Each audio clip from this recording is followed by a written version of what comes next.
I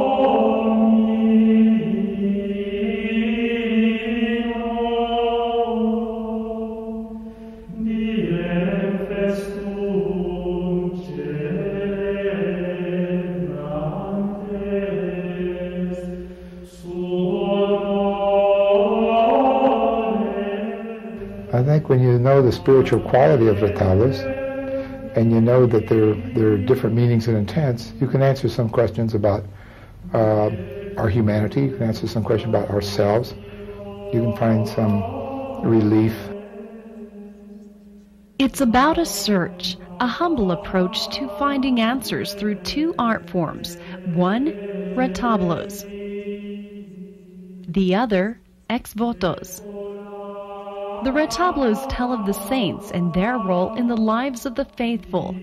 The ex votos, offerings of thanks for a miracle received. There is perhaps no bigger collection of retablos and ex votos than at this art gallery at New Mexico State University, a region where the tradition has been firmly embraced. The retablos is an incredible art form.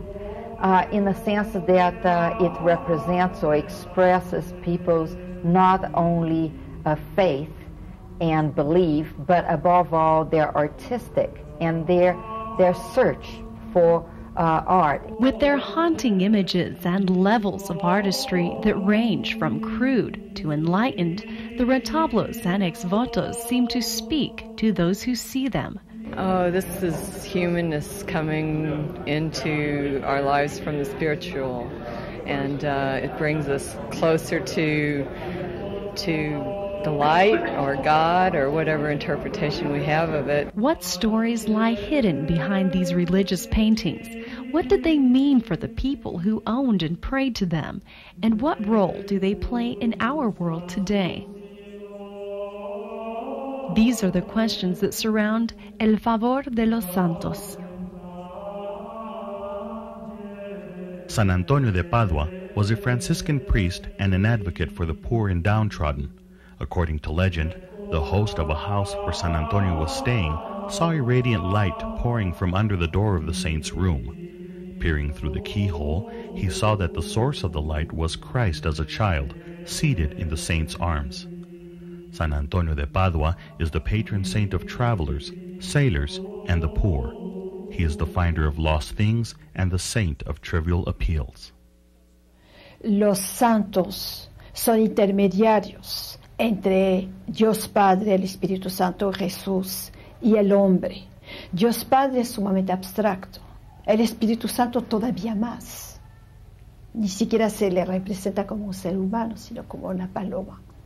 Y Cristo, bueno, Cristo es un personaje medio histórico, medio simbólico, pero es difícil establecer una relación directa con Cristo para el común de los mortales. Cristo es el Hijo de Dios.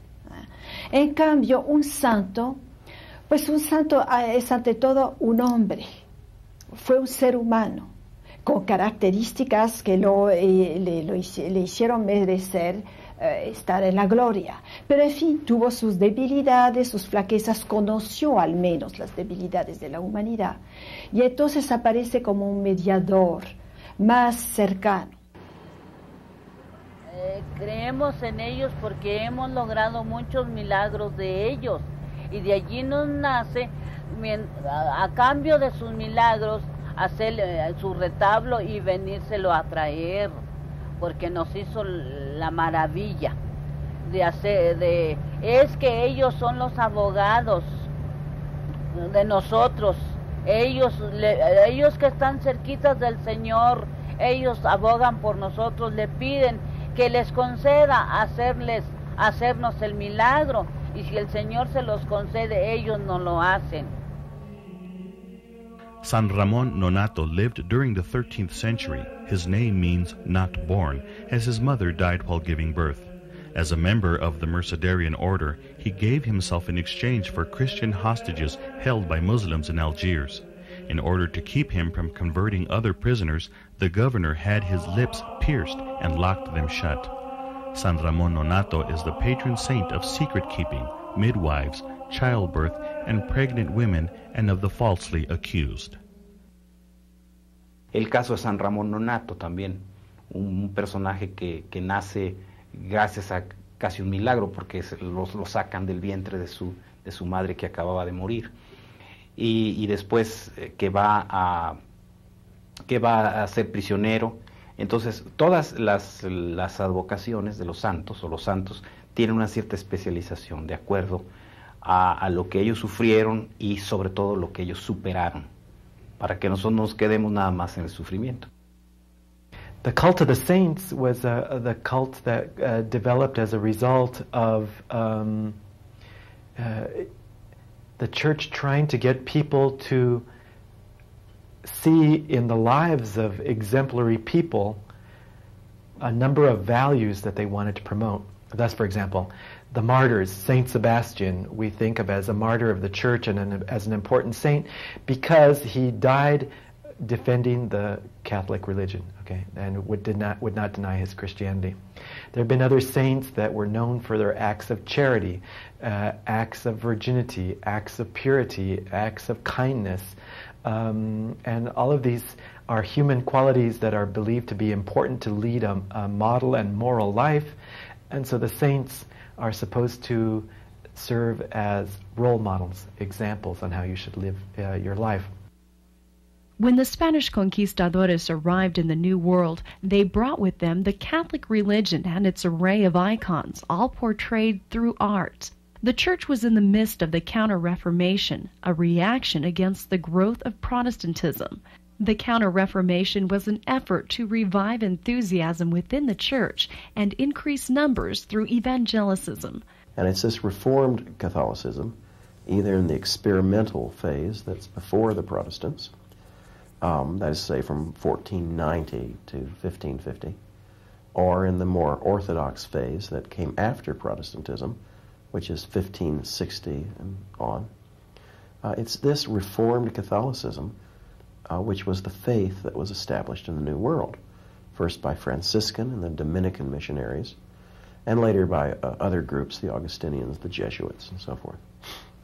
Well, so this means that if you go and look at the categories of Counter-Reformation art, Reformed Catholic art of the 1500s and 1600s, there's exactly the same categories you find in Santos. You find images of Christ that refer to the Eucharist. You find images of the Holy Family. You find images of a vigorous Saint Joseph as patron of the Church and as a model father.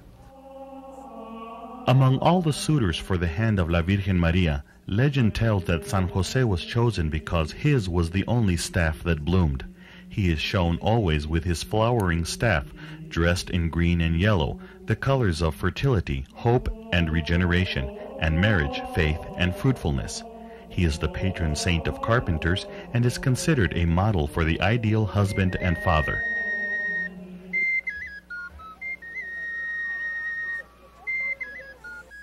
The Aztec culture encountered by the conquistadores already had an established and ancient religion, and the idea of being guided in their worship by a set of symbols was not unfamiliar. The religious influence of the conquistadores led to a process known as syncretism, where an established religion is replaced with a new one, and yet still maintains some aspects of the old. Everybody had a home altar with different images of different saints for specific functions.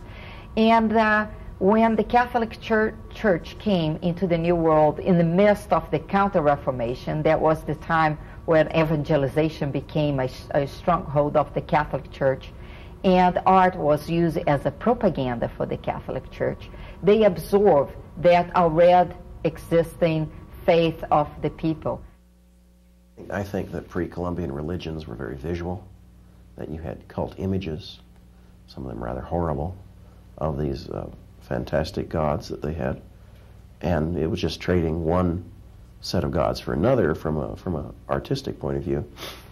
However, that changed a lot of things.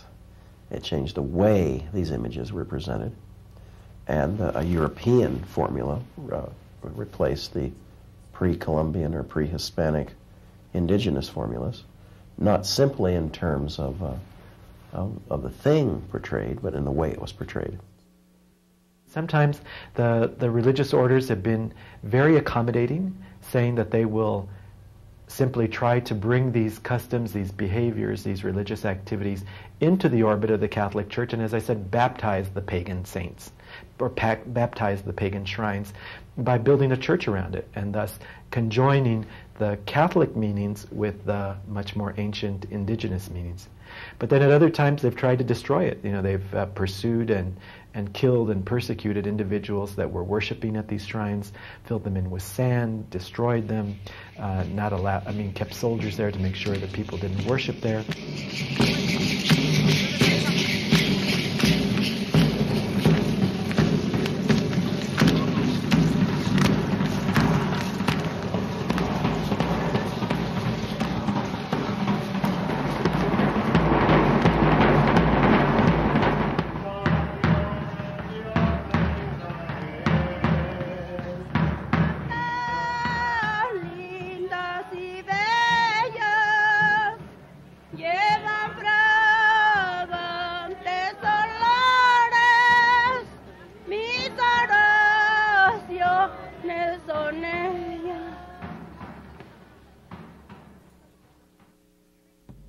The use of symbols to portray meanings and messages is an ancient practice, yet still applies to our world today.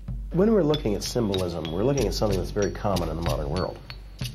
Every one of us, when we go into a deli, we go into a 7-Eleven or even a Whataburger, look at the refrigerator there with different soft drinks in it and immediately pick the one we like. Now, some people are Coke drinkers and some people are Pepsi drinkers. And you'd never confuse the two if you're one or the other. You never confuse a Dr. Pepper with a ginger ale. And what makes this possible, millions of times a day, is they each have a can, and on the can there's a symbol, and that symbol says, inside this can is a drink that tastes a little bit like cough syrup, and a lot of people like in the South. Or in this can is a tamarind and based brown drink that has been popular in the world since the late 1800s. Or in this can is a drink based on ginger, or whatever. There's signs pointing to what's in the can. Well, from earliest art, the very first art we know of in the Paleolithic, that we assume is religious, you have this same kind of function. So that in Christian art, a cross tells you what religion you're in. A crescent moon with a young adolescent girl dressed in blue and white on it talks about the Virgin Mary and theological doctrines that apply to her. And after it's used enough, it ceases to be an emblem or just a sign and becomes a symbol that is universally recognized. So whenever you see a saint with specific attributes, you know that that saint is, for example, San Francisco de Paula or Santa Rita de Cassia or something like that, just because the attributes that go with that specific saint.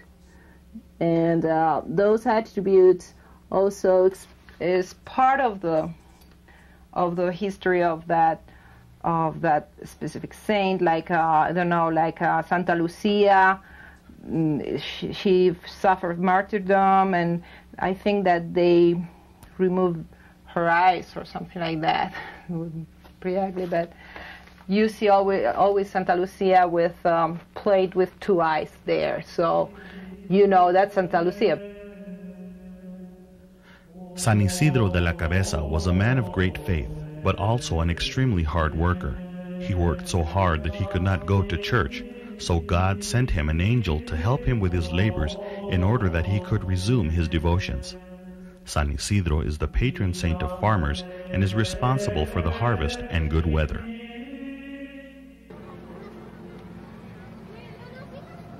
As the worship of saints and other Catholic icons grew in the New World, so did the different methods of worship.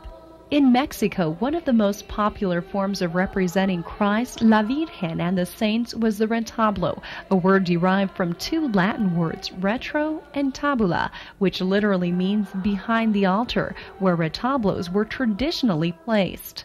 With the Industrial Revolution, retablos began to be painted on tin, making them more durable and more available to the working class.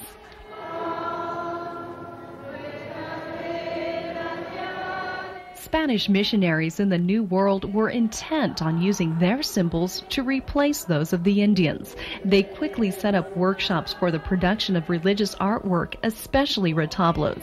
At the heart of this production was the Mexican city of Zacatecas. Zacatecas lies in the heart of colonial central Mexico, the capital of the state of Zacatecas. It is an area steeped in Mexican history, long renowned for its mineral riches, especially silver.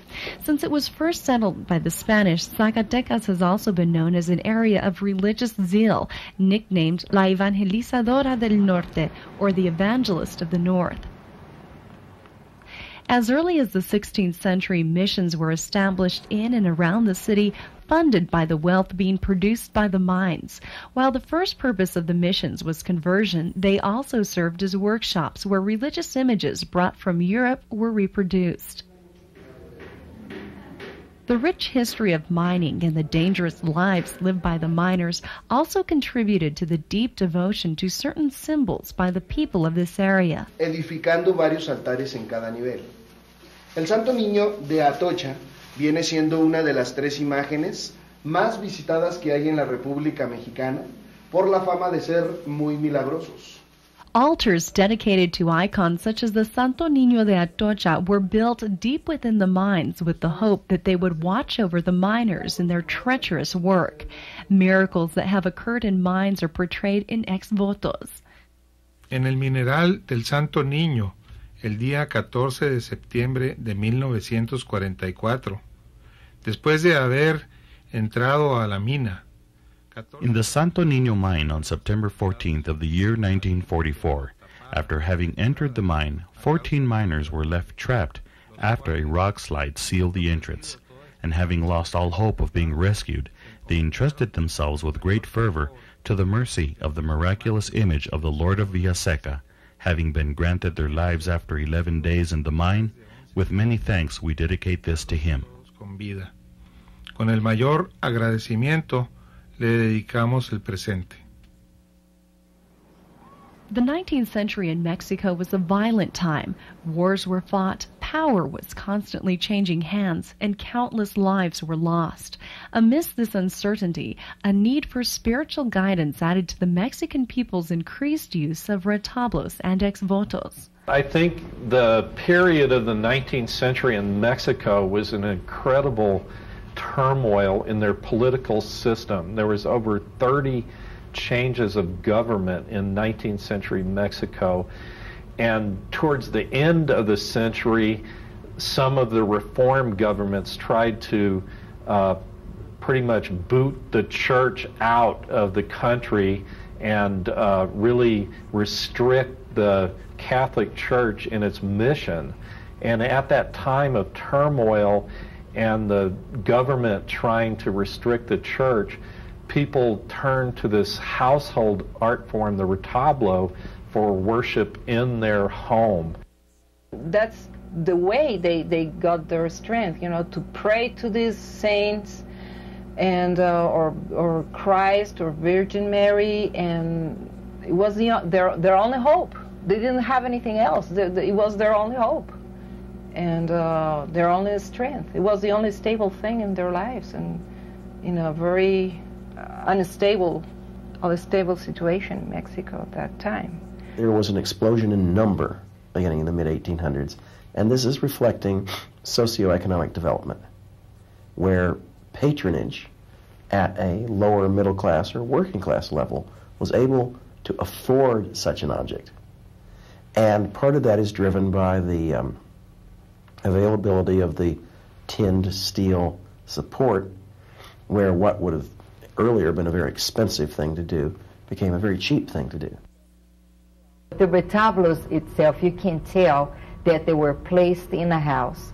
You can see on the surface, of course, the retablos there on the show, they have been restored and preserved, but we have a number of retablos that have a lot of a layer of dust, a layer of smoke, and some of them even have, the candle probably was placed so close to the image that has burned a part of the retablo, creating this personal idea of how the piece was used, not as an art, not to decorate their homes, but to be part of their life as a member of the family and part of their belief.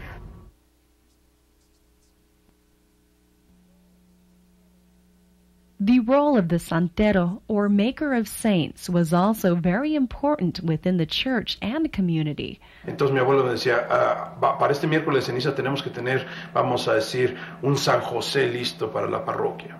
Entonces como santeros nosotros hacíamos el San José. Y nosotros estábamos a un nivel cerca del padre, ¿verdad? Cerca del cura. Llegábamos nosotros y decíamos, pues, ¿qué necesitan? Y que necesitamos esto, o que arreglen este nicho, y muchas veces estamos arreglando bancos de la iglesia. Entonces, la forma en que el santero realmente funciona o evoluciona alrededor de una parroquia es algo que realmente es parte de la religión propia de nosotros. El artista normalmente no cobraba por sus obras, es decir, no costaban 5 centavos, 10 centavos, un peso. A lo mejor costaban un poquito, pero no lo que valían, porque los demás de la comunidad, por ejemplo, los que eran campesinos, le daban maíz o le llevaban al artista para que él siguiera ejerciendo su oficio. Es decir, era parte. Así como dentro de una comunidad hay una persona que ejercía como partera, por ejemplo, las mujeres que ayudaban a los partos, no había hospitales, también había quienes eran artistas. Por eso es tan difícil saber quién pintó los retablos. Another popular form of devotion during this time was the ex voto, derived from the Latin word for vow. The ex votos were commissioned and painted as a form of thanks, recognition for a miracle granted. Hallándose doña María partida en una muy grande aflicción, se encomendó. Being in a great affliction, doña María Partida gave herself to Nuestra Señora de Lourdes de San Pedro, who granted her relief from her affliction, and giving thanks for the miracle that she made them, I present this retablo on the 6th of February, 1882. Son verdaderas historias pintadas, ¿verdad? O sea, que ponen todas las circunstancias, un barco, un tren, la fecha, las personas con su mejor traje, algunos vestidos de charro, las señoras con sus vestidos muy, muy elegantes, es decir, tratando de no presentarse delante de los santos con un traje ordinario, sino con su traje de domingo. With their humble thanks and simple drawings, the ex-votos present a window into a life that was hard and full of challenges, where often the only shoulder to lean on was a firm belief in miracles. Día 4 de enero de 70. On the 4th of January in 76, Don Mauricio Velázquez, being gravely ill due to ulcers in his throat, entrusted himself to Nuestra Señora de Lourdes and became well. Quedó sano. In December of the year 1531, an Aztec Indian named Juan Diego was on his way to a Catholic service when a vision of the Virgin Mary appeared to him. She told him that she desired a church to be built in her honor where she appeared, on the hill of Tepeyac. The Virgin Mary appeared to Juan Diego 3 more times, and on her final appearance gave him a cloak filled with roses to give to the unbelieving bishop. When Juan Diego presented the cloak to the bishop, the flowers disintegrated, and the image of the Virgin was left on the cloak. This image became the Virgen de Guadalupe. She is the patroness of the Americas, and her name is invoked to remedy ills and for protection against evil and war.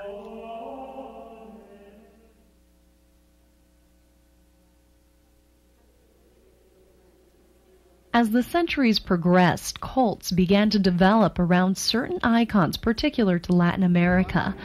La Virgen de Guadalupe is one of the most recognized and venerated symbols in Mexico and Latin America. People feel a close connection to her as the protector of their country and a powerful icon that belongs solely to them. El ser mexicano es algo esencial. Ser guadalupano es algo esencial. Esencial quiere decir que cosa linda, cosa muy grande y muy poderosa. Por eso nosotros somos guadalupanos, mexicanos, consentidos de la Virgen. Y ese orgullo tenemos, que estamos aquí, tenemos con nosotros a nuestra Madre de Guadalupe, que es la Madre del mismo Jesús. Porque la Virgen María, bueno, fue virgen y madre, lo cual la pone bastante fuera de la norma, pero al mismo tiempo fue una mujer sencilla. Una mujer con un marido, con un hijo, que aceptó la muerte de su hijo, que conoció el dolor y es sentida, es percibida por la mayoría de los católicos como también un ser más cercano. Images of La Virgen de Guadalupe can be found throughout Mexico, but nowhere more clearly than at La Basílica de Guadalupe in Mexico City. It is here that La Virgen appeared to Juan Diego, and where the original image presented to him is kept. Millions of pilgrims flock here each year, seeking the guidance of La Virgen de Guadalupe. Tienen esperanzas, deseos de que sus necesidades se cumplan, se logren, y viniendo a estos lugares, la creencia, la religión, con tanta fe hace que se cumplan sus deseos. The idea of syncretism, or the combination of two religions, can also be found in the appearance of La Virgen de Guadalupe. It was a shrine at which people used to pray and offer devotions to Tonantzin, that was an Aztec goddess, particularly of an earth goddess of fertility. And so the fact that you build a cathedral right where you used to worship a native female goddess, brings together the idea of the old Tonantzin with the idea of the Virgin of Guadalupe, and there's no coincidence that who does the Virgin appear to? Juan Diego, an Indian. She appears as a swarthy virgin, that looked almost like Tonantzin. So the idea is that, it combines both. So when a pilgrim goes to the shrine of a Virgin of Guadalupe, there are probably ancient meanings that are still remembered by people, that are activated and mobilized by a trip there, but also then constrained, defined, circumscribed by the Catholic Church. Y a la Madre de Guadalupe ya no me acuerdo cuánto le pido, porque yo en diciembre le rezamos muchos rosarios y le cantamos muy lindo. Si yo les platicara todas las oraciones que sabemos de la Virgen de Guadalupe, con cuánta dulzura hablaste, oh Madre mía, Juan Diego. Fueron tus palabras la garantía de que eres madre del verdadero Dios y madre también de los mexicanos. Así se lo dijiste al felicísimo Juan Diego, que tuvo la dicha de escuchar tu conversación. Gracias te doy con toda mi alma, porque siendo madre de Dios omnipotente, quisiste ser por adopción en el Calvario madre de todos los cristianos, madre especial de los nacidos acá. Somos tus hijos aquí, ingratos y pecadores, pero te reconocemos. Bendecimos tu santo nombre y te amamos con todo el corazón. During the Moorish occupation of Spain, only children were allowed to visit the Christian prisoners. One day in the town of Atocha, a child appeared dressed as a pilgrim, carrying a staff, a basket, and a gourd of water. The prisoners were fed, but miraculously the basket and the gourd remained full. The Santo Niño de Atocha, a representation of Christ as a child, is the patron saint of prisoners and protector of travelers and people in danger. The Santo Niño de Atocha has also become a popular symbol in the New World, with many shrines and sanctuaries dedicated to his name. The largest shrine in Mexico dedicated to the Santo Niño can be found in Plateros in the state of Zacatecas.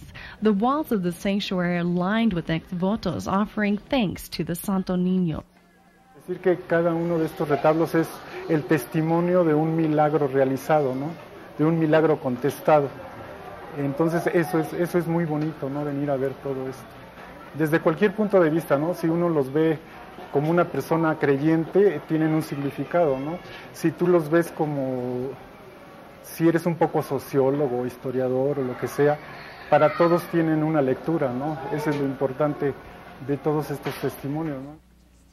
Perhaps because he represents protection for those in danger, or because as a child he is less imposing. For whatever reason, it is obvious that people feel a strong connection to Christ as a child. El caso del niño de Atocha es muy, muy interesante, porque él, que nunca desamparó a los prisioneros que habían sido encerrados por los moros, los musulmanes, tampoco iba a desamparar a su gente que vivía acá en estas dificultades. De modo que esa es la que me parece a mí que hizo que se arraigara tanto esta tradición. Una manera de estarse acordando y al mismo tiempo estar como implorando, pidiendo que esa fuerza llegara a uno mismo. Tal vez por la dificultad de no creer en algo. Quizá esa sería la pregunta fundamental en un siglo como el siglo XX, cuando una serie de comunidades occidentales u occidentalizadas empiezan a asumir descreencias y falta de fe. Eso finalmente deja muy expuesta a las comunidades en su correlación entre ellos mismos. Un recuerdito, no va a llevar un recuerdito, mire, venga para que vean los recuerditos, se los vamos a grabar. As newer printing methods were developed at the beginning of the 20th century, the use of tin for religious paintings began to die out. Now these same images could be printed in mass quantities at a fraction of the cost, and the time-consuming art of hand-painted retablos and ex-votos began to fade. Santa Librata was the daughter of a Scandinavian prince. She was of such faith that when her father tried to force her into an arranged marriage, she prayed that she could grow a beard in order to escape this fate. When she was actually able to grow one, her father ordered that she be crucified. Santa Librata is one of the 14 holy helpers. She protects against headaches and is the patroness of laundresses.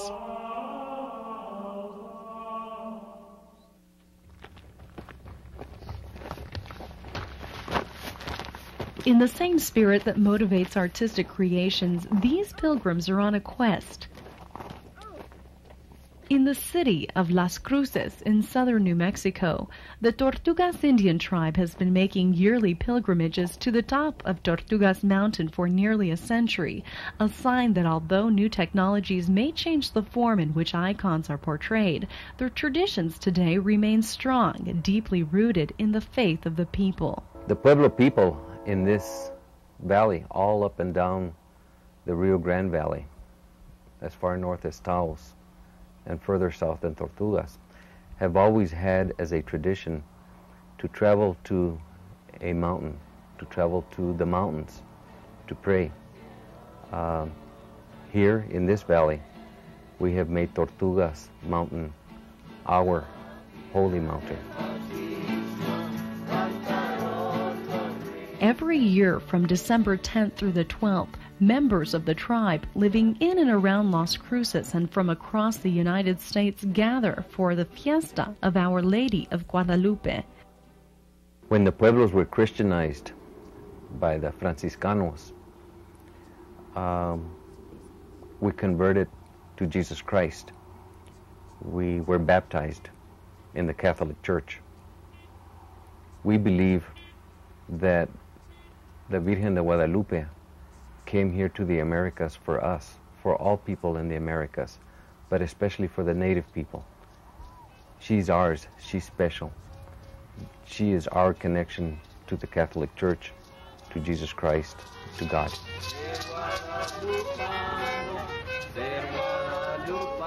On the evening of December 10th, the image of the Virgen is carried from La Capilla, the little chapel, to La Casa del Pueblo, the community house. She is carried by 4 couples, accompanied by los danzantes, the dancers. A silent night of prayer follows, broken only by the firing of shotguns to ward off evil spirits. Early the next morning, the pilgrimage to the top of the mountain begins. La Virgen de Guadalupe is carried 4 miles up the mountain, with many pilgrims following behind. Some carry their own images of La Virgen. Some have shed their shoes, all quietly contemplating their devotion to the Guadalupana. There are as many reasons for making the pilgrimage as there are people.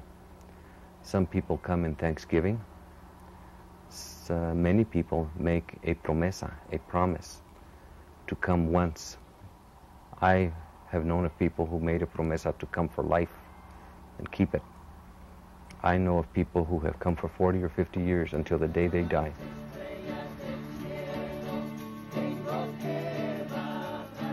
Around midday, once everyone has arrived at the summit, candles are lit in prayer, religious songs are sung, and a mass is held, with all in attendance receiving the sacrament. When I was young, I climbed for the fun of it. As I got older, I prayed. I prayed for a happy life, a good life, a healthy life. I prayed for my parents. When I came back from Vietnam, I prayed in thanks for my life.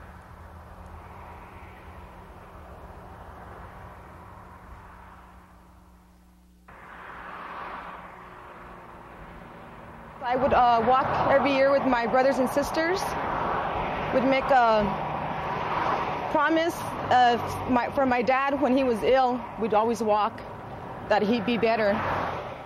300 miles further up the Rio Grande, a different sort of pilgrimage takes place each year on Easter weekend.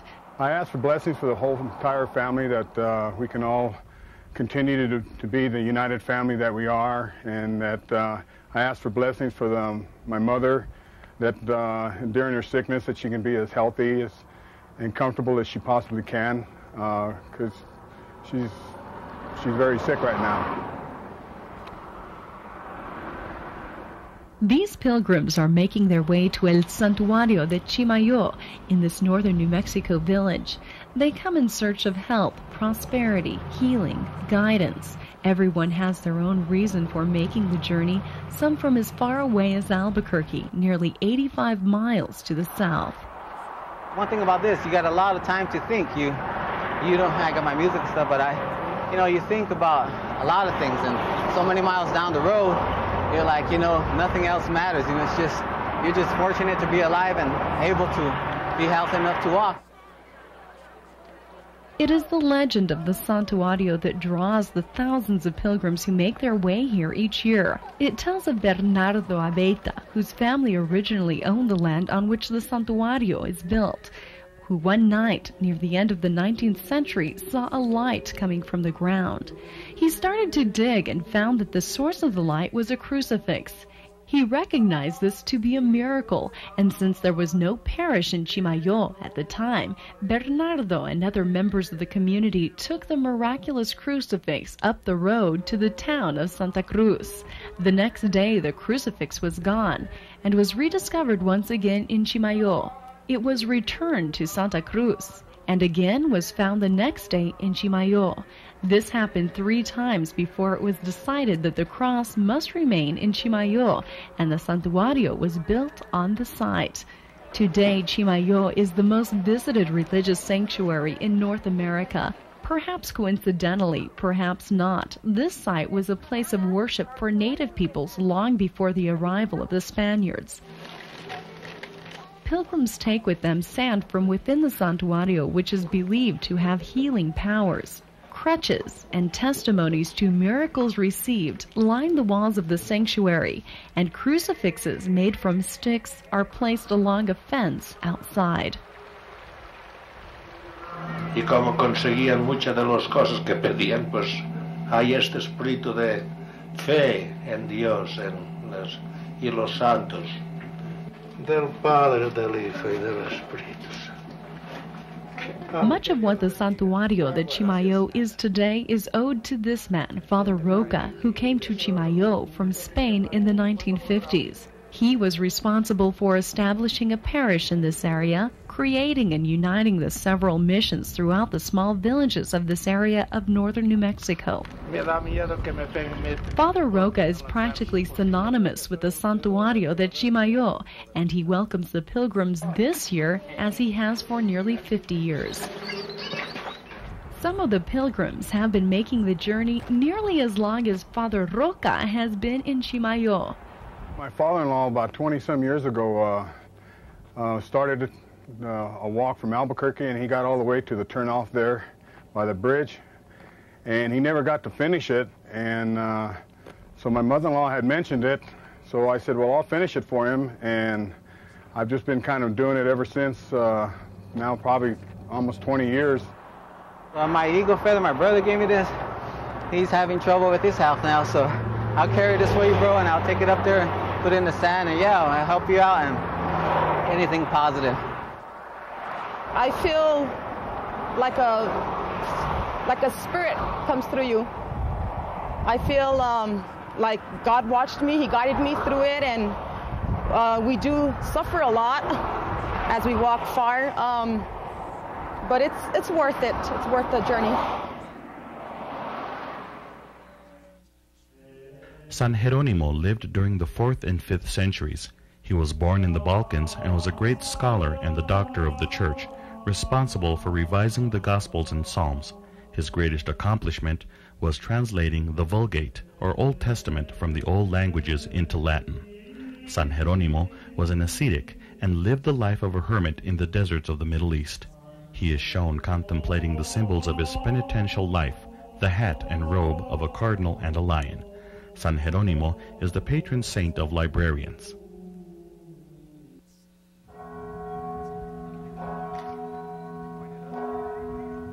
In the town of Guanajuato, Mexico, Leonardo Diego Rivera, a relative of the famous Mexican painter Diego Rivera, continues the tradition of painting ex votos and retablos on tin. El señor Pablo Rocha Chia da gracias al Santísimo Señor de Villaseca por curarlo de una caída fuerte que sufrió trabajando en la presa del Encino, cerquitas al mineral de Santana, Guanajuato. Es uno de los acontecimientos de mineros. Rivera has been painting ex votos and retablos for over 40 years. It is an art he refers to as the art of the poor. Quizá tengan más necesidad de Dios por su pobreza, que se invocan así, porque la persona que ya pues se siente económicamente ya controlado y todas las cosas, como que no se acuerdan mucho de Dios. The artwork in Rivera's ex votos remains simple, as they have been painted for centuries. Las pinturas son rústicas, no es así una forma muy dedicada así muy complementada, ¿no? Porque se perdiera entonces la esencia de lo que es el origen del retablo, del voto. Debe ser sea rústico, espontáneo, del sentimiento de la persona que le pasó ese detalle. With his dedication to his work, Rivera carries on a tradition that might otherwise be lost. San Benito de Palermo was the son of Christianized African slaves in Sicily and lived during the 16th century. He was given his freedom at 18, and shortly thereafter he joined a Franciscan monastery. His extreme piety earned him the nickname the Holy Black. San Benito is seen always with the lily, the crucifix, the scourge, and the flaming heart to show his purity, piety, and religious fervor. He was the patron saint of black slaves in Latin America, and today is the patron saint of black North Americans.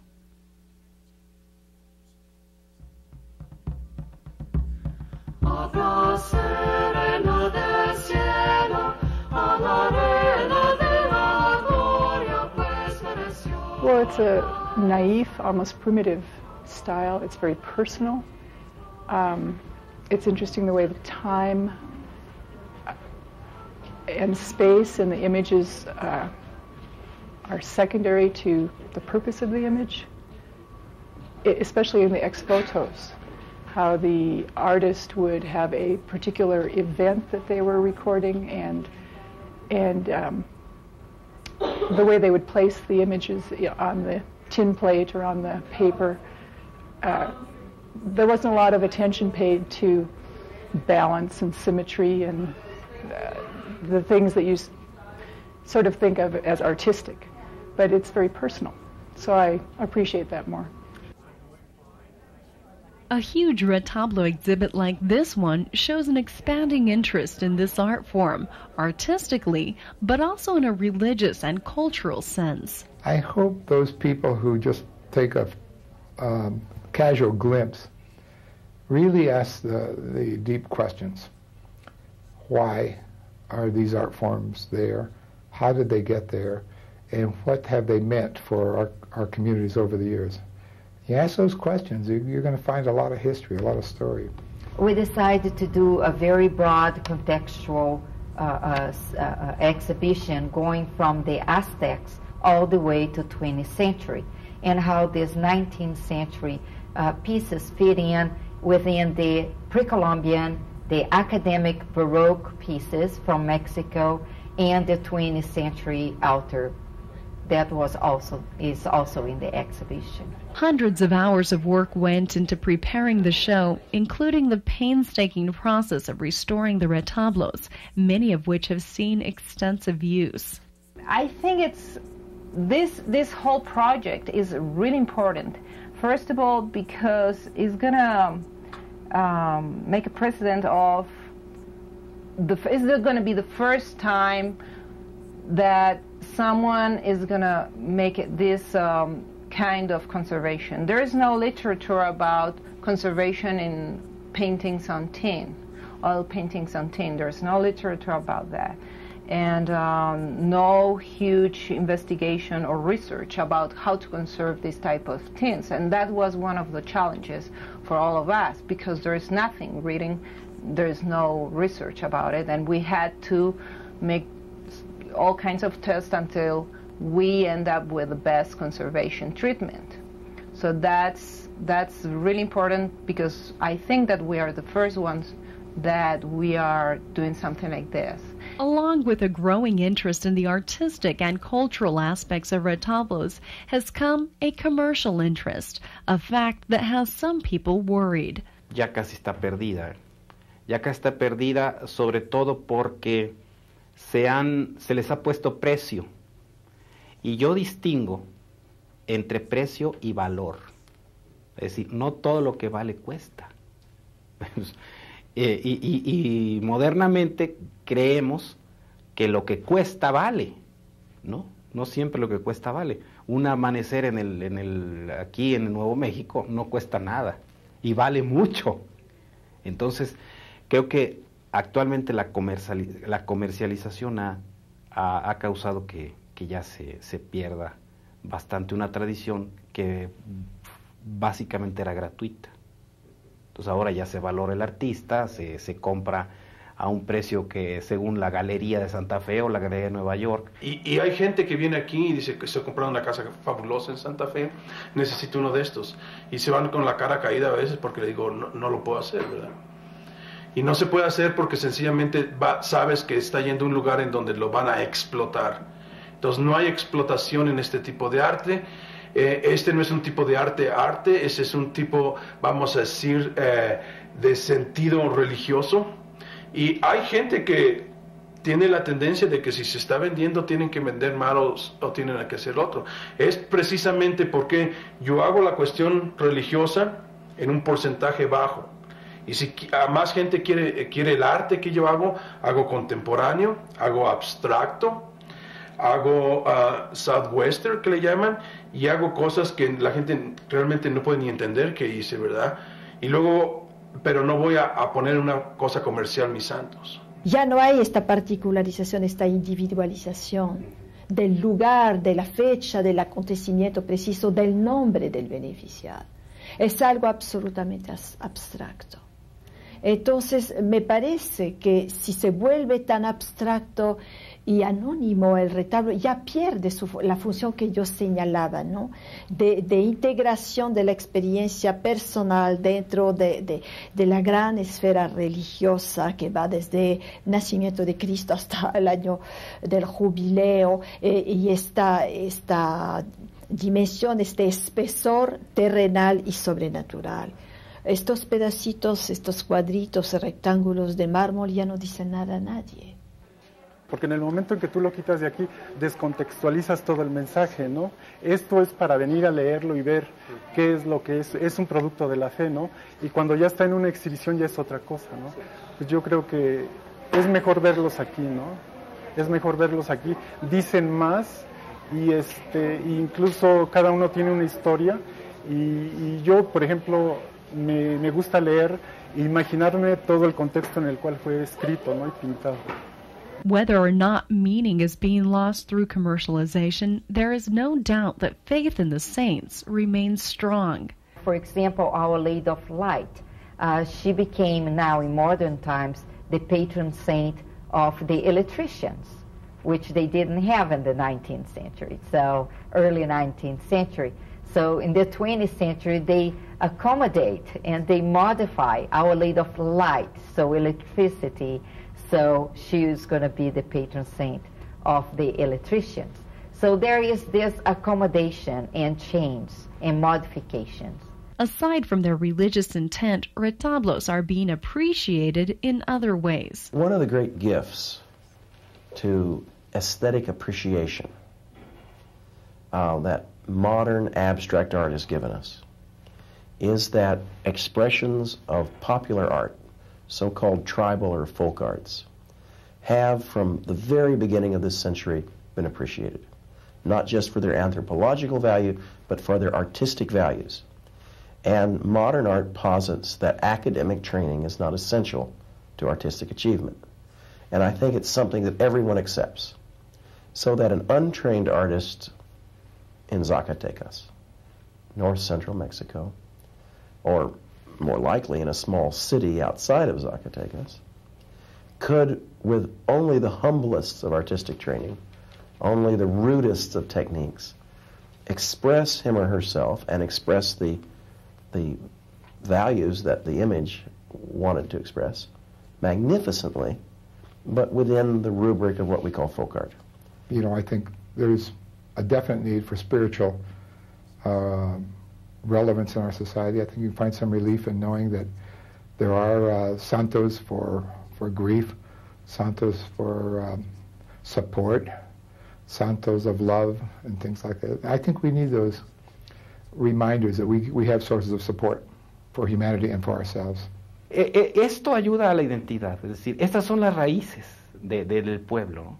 Entonces, creo que para toda gente que quiere realmente ser culta, vivir en la cultura, esto es muy importante. It is certain that as we move into the rapidly changing world of the 21st century, ordinary life, with its ups and downs, trials and rewards, and little miracles, will continue. For those who believe, and maybe for those who don't, there will always be times when we will call on el favor de los santos. Los santos trabajan. Los santos trabajan, no hay duda. Desde luego tienes que tener fe, si lo vas a poner y no vas a trabajar. No es una cosa mecánica como tal vez querer prender un carro o algo así. Es una cosa completamente fuera del control de uno, es una cosa de fe. Pero ¿por qué? Es porque los santos trabajan.